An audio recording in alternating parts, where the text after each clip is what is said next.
Bakit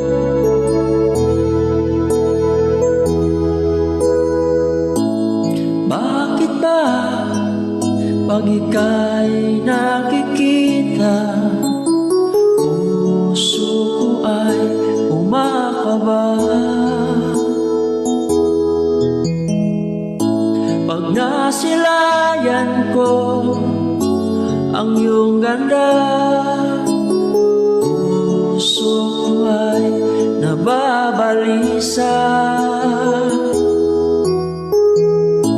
At pag ika'y katabi, ako'y di mapakali.